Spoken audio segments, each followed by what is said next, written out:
இன்றைக்கி நம்ம hair bow பார்க்க போகிறோம். அதுக்கு 2 காப்பர் ஹேர் பவ் எடுத்துக்கிறோம், கம்பியில் உள்ளது. பீட்ஸு, அப்புறம் மேக்ரமி த்ரெட்டில் 1 mm 2 கலர் சூஸ் பண்ணிக்கிறோம்.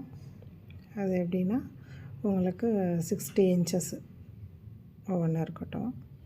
க்ரீனில் 60 inch, பிங்கில் 60 inches எடுத்துருக்கோம். ரெண்டையும் நம்ம என்ன பண்ணியிருக்கிறோம், ஜாயின் பண்ணிவிட்டு இப்போ பாருங்கள், இந்த 2 காப்பர் கம்பியும் நம்ம கம் வச்சு ஒட்டுறதுனால ஒட்டிக்கலாம் ஃபஸ்ட்டு. இல்லை அப்படின்னா ஒரு டேப் போட்டு நம்ம ஒட்டிக்கலாம். ஒட்டிட்டு பாருங்கள், கொஞ்சம் பிடிச்சிருந்தோம்னா ரெண்டும் டைட் ஆகிக்கும். உங்களுக்கு நம்ம அடுத்து பின்னும்போது கொஞ்சம் ஈஸியாக இருக்கும். அதுக்காக தான். இப்போ பார்த்தீங்க அப்படின்னா 2 த்ரெட்டை சென்டரில் வர மாதிரி வச்சுட்டு ஸ்கொயர் நாட் இதுக்கு பேர். ஃபஸ்ட்டு ரைட் சைடில் த்ரெட்டை மேலே வச்சுட்டு க்ரீனை என்ன பண்ணுறேன், கீழேருந்து உள்ளே எடுக்கிறேன், நான் வெளியில் எடுக்கிறேன். இந்த ஸ்கொயர் நாட் தெரியும்னா என்னோடய சேனலில் நம்ம முன்னாடி பழைய வீடியோஸ் மேக்ரமி ஹேண்ட்பேக்லாம் போட்டிருப்பேன். அதில் நம்ம கற்றுக் கொடுத்துருப்போம், அதை பாருங்கள். இப்போ லெஃப்ட்டு ரைட்டுன்னு சொல்லிவிட்டு நம்ம இந்த நாட்டை போட்டுட்டு வரோம். லெஃப்ட்டு ரைட்டு சேர்ந்து போட்டோம் அப்படின்னா தான் ஒரு ஸ்கொயர் நாட் அப்படின்ட்டு கணக்கில் வரும். பாருங்கள், சென்ட்ரலில் பார்த்தோம்னா பிங்க்கு வி ஷேப்பில் இருக்கும், அது ஒரு ஸ்கொயர் நாட்டு. அடுத்து பிங்க்கு மேலே வச்சுட்டு வரும், க்ரீனை மேலேருந்து உள்ள கூடி எடுத்து வெளியில் விடுறோம். இது மாதிரியே நம்ம ஒரு 15 ஸ்கொயர் நாட் ஒரு சைடுக்கு போட்டுக்கிறோம். ஒரு 15 ஸ்கொயர் நாட் நம்ம போட்டுட்டு வரோம். இதே மாதிரி ரைட் லெஃப்ட்டுன்னு சொல்லிவிட்டு ஒரே சைடு போட்டோம் அப்படின்னா ட்விஸ்ட் ஆகிக்கும், பார்த்துக்கோங்க. இந்த வி ஷேப்புங்கிறது ஒரு ஸ்கொயர் நாட்டு, அது நம்ம கால்குலேட் பண்ணிக்கலாம். அப்படி மறந்துட்டிங்கன்னா பாருங்கள், 15 போட்டாச்சு. 1 அந்த வி ஷேப்பில் உள்ளது 1. அடுத்து பாருங்கள் 2. இப்படி வரிசையை நம்ம கவுண்ட் பண்ணிக்கிட்டோம் அப்படின்னா 15 வந்துடும். 15 வரையும் நான் போட்டிருக்கிறேன். நான் அந்த ஒவ்வொரு வி ஷேப்பையும் நான் கவுண்ட் பண்ணிட்டு வரேன்.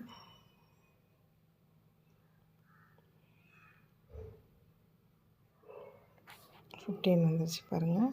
அந்த ஸ்கொயர் நாட்டு போட்டு கொஞ்சம் டைட் பண்ணி வச்சுக்கிறோம். இதுக்கப்புறம் நம்ம என்ன பண்ணுறோம் அப்படின்னு சொன்னோம்னா, இதில் பீட்ஸ் நம்ம இன்சர்ட் பண்ணுறோம் உள்ள. பாருங்கள், இந்த மாதிரி 6 mm பீடை நம்ம உள்ளே இன்சர்ட் பண்ணுறோம்.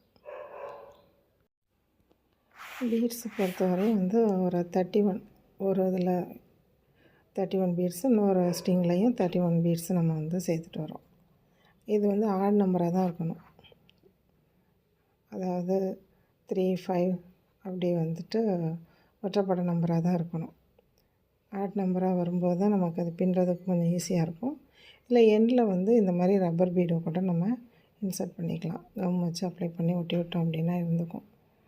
ஏன்னா இந்த கம்பி காதை குத்திரும் இல்லைங்களா, அது மாதிரி. இல்லை வேறு பீட் போட்டுக்கிறதுனாலும் போட்டுக்கலாம். இல்லைன்னா உங்களுக்கு டேப் இது மாதிரி விற்கிது கடைகளில், அதை வாங்கி கூட நீங்கள் சுற்றி விட்டுக்கலாம். எந்த கலரில் வேணுமோ அந்த கலரில். இப்போ இந்த பீடை ஃபுல்லாகவே நம்ம இன்சர்ட் பண்ணிட்டோம். அது அடுத்த சைடு விழுந்து போகாமல் இருக்கிறதுக்கு அந்த எட்ஜில் சும்மா ஒரு த்ரெட்டை போட்டு நான் சுற்றியிருக்கேன். அங்கே கூட நீங்கள் என்ன பண்ணிக்கலாம், அந்த டேப் போட்டு ஒட்டிக்கலாம். நம்ம ஃபஸ்ட்டு ஒரு பீடு வச்சுட்டு, லெஃப்டில் ஒரு பீடு வச்சுட்டு ரைட்லேருந்து அந்த த்ரெட்டை எடுத்து சுற்றி வைக்கிறேன். அடுத்து 2 பீடு எடுக்கிறோம். 2 பீடு எடுத்துகிட்டு பாருங்கள், லெஃப்டில் ஒரு சுற்றிட்டோம். இப்போ 2 பீடுக்கும் சேர்த்து ஒரு ரவுண்டு அப்படியே கீழே வரையும் அந்த த்ரெட் எடுத்துக்கிறோம். ஃபஸ்ட்டு மட்டும்தான் ஒரு பீடு, அடுத்து 2 பீடு நம்ம க்ராஸாக ஸ்லாண்டிங்காக இருக்கிற மாதிரி இருக்கும். க்ராஸாக இருக்காது, ஸ்லாண்டிங்காக வர மாதிரி இருக்கும் நமக்கு. பாருங்கள், இந்த மாதிரி ஸ்லாண்டிங்காக வரும்.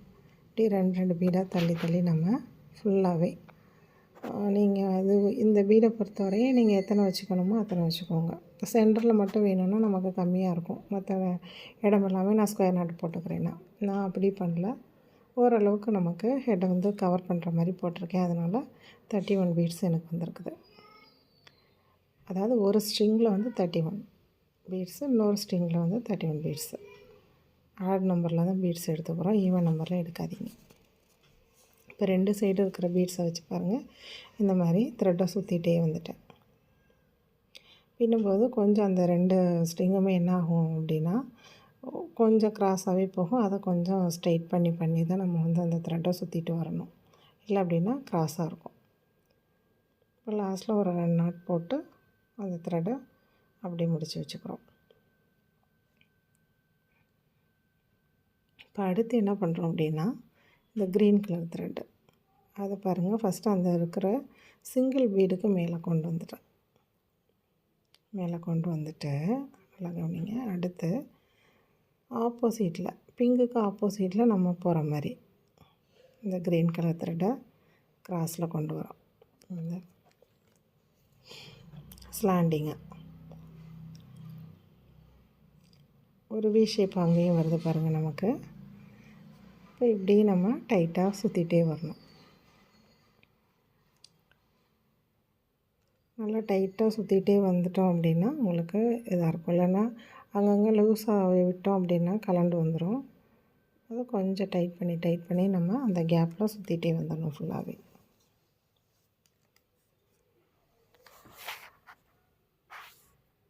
ரொம்ப ஈஸியாக தான் இருக்கும். கொஞ்சம் வந்து கவனமாக நம்ம செய்யணும். ஏன்னா அந்த பீட்ஸ் வந்து கலண்டு போகிறதுக்கான வாய்ப்பு இருக்கிறதுனால பாருங்கள், ஃபுல்லாகவே பின்னியாச்சு.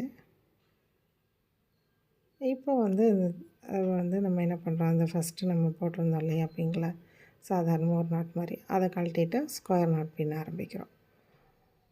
இந்த சைடு ஃபஸ்ட்டு ஆரம்பிக்கும்போது ஒரு 15 ஸ்கொயர் நாட் போட்டிருந்தோம் இல்லையா, 15 ஸ்கொயர் நாட்டை அதன்படி இங்கிட்டும் நம்ம என்ன பண்ணுறோம், 15 ஸ்கொயர் நாட் போடுறோம்.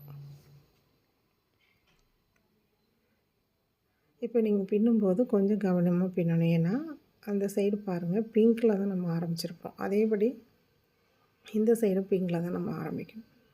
ரைட் சைடு, அதாவது பிங்க் வந்து மேலே வர மாதிரி பண்ணணும். இப்போ பிங்கை மேலே வச்சுட்டு க்ரீனை கீழே கூடி கொண்டு வந்திருக்கோம். இங்கே வந்து கொஞ்சம் கஷ்டமாக இருக்கும். ஏன்னா அந்த 2 ஸ்ட்ரிங்கும் வந்து உங்களுக்கு வந்து ட்விஸ்ட் ஆகும். அதை எடுத்து விட்டுட்டு நம்ம கரெக்டாக பின்னிட்டு வரணும்.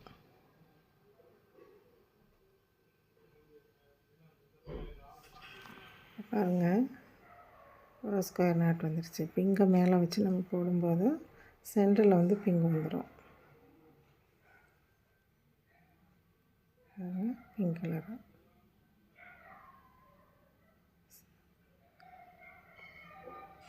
இப்போ வந்து நம்ம இதில் பின்னும்போது பார்த்தா தெரியும் உங்களுக்கு, நான் வேரியேஷன் காமிக்கிறேன். இப்போ வந்து பிங்கு வச்சதுனால நமக்கு சென்டரில் பிங்க் வந்தது. இப்போ அதே மாதிரி இந்த சைடு பிங்கு மேலே வச்சோம். இப்போ இதே வந்து நம்ம தவறுதலாக க்ரீனை மேலே வச்சிட்டோம் அப்படின்னு சொன்னால் பாருங்கள், க்ரீனை மேலே வச்சுட்டு பிங்கை அதுக்கு மேலே கொண்டு வந்து கீழேருந்து மேலே எடுக்கிறோம்.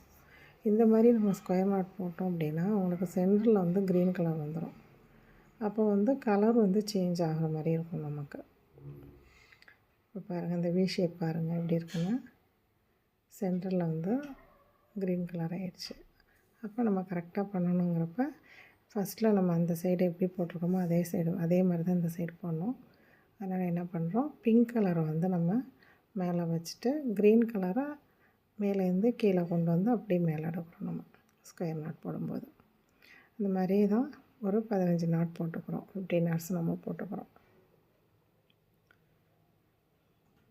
பாருங்கள், ரொம்ப ஈஸியானது தான், சீக்கிரமாகவும் முடிஞ்சிடும். கொஞ்சம் அந்த ஸ்ட்ரிங் வந்து உங்களுக்கு கொஞ்சம் வந்து என்ன ட்விஸ்ட் ஆகிறதுனால கொஞ்சம் கஷ்டமாக இருக்கும்.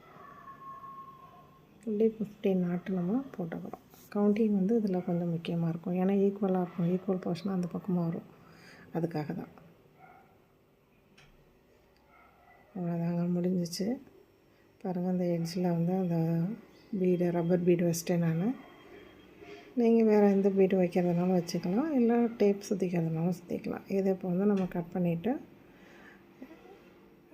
அந்த பீடுக்கு வந்து நம்ம இந்த கம் வச்சுட்டு ஒட்டிக்கிறோம். நம்ம பேஸ்ட் அப்ளை பண்ணிவிட்டு அப்புறம் அது லாஸ்ட்டில் எட்ஜில் வந்து ஒரு ட்ராப் வச்சிட்டோம் அப்படின்னு சொன்னோம்னா வெளியில் வராது. அதுக்காக நான் அதை வச்சுருக்கிறேன். அப்புறம் மேக்ரமி த்ரெட்டை வந்து கட் பண்ணிவிட்டு நம்ம பார்த்துக்க வேண்டியது. பாருங்கள், இந்த மாதிரி கம் வச்சு ஒட்டிட்டோம். ஒட்டினதுக்கப்புறம் மேக்ரமி த்ரெட்டை வந்து நம்ம கட் பண்ணிடணும். கட் பண்ணிவிட்டு கொஞ்சம் கேர்ஃபுல்லாக பார்த்து கட் பண்ணுங்கள். ரொம்ப ஒட்டம் இல்லாமல் கொஞ்சம் விட்டு கட் பண்ணிவிட்டு மெல்ட் பண்ணி நம்ம ஹீட் பண்ணி நம்ம ஒட்டி விட்டுறோம். நல்லா ஸ்டிக் ஆகிக்கும். அதுக்கு மேலே நீங்கள் வந்து திரும்ப சேம் B7000 அந்த க்ளூவை போட்டு நீங்கள் அதை ஒட்டிக்கிறதுனாலும் ஒட்டிக்கலாம். அப்புறம் நம்ம பாருங்கள், மேட்ச் பாக்ஸ் யூஸ் பண்ணி அதை ஒட்டிட்டோம். அழகான ஹேர் போ ரெடி ஆகிடுச்சு. உங்களுக்கு பிடிச்சிருக்கும்னு நினைக்கிறேன். லைக் பண்ணுங்கள், ஷேர் பண்ணுங்கள், சப்ஸ்கிரைப் பண்ணுங்கள். அதோட பெல் ஐக்கானையும் கிளிக் பண்ணிவிடுங்க. அப்போ தான் எங்களுடைய வீடியோ உங்களுக்கு தொடர்ந்து வரும். இது நம்ம வேறு டிஃப்ரெண்ட்டாக மேலே ஃப்ளவர்ஸ் வைக்கிறதுனாலும் பின்னும் போது நம்ம வச்சுக்கலாம். தேங்க்யூ.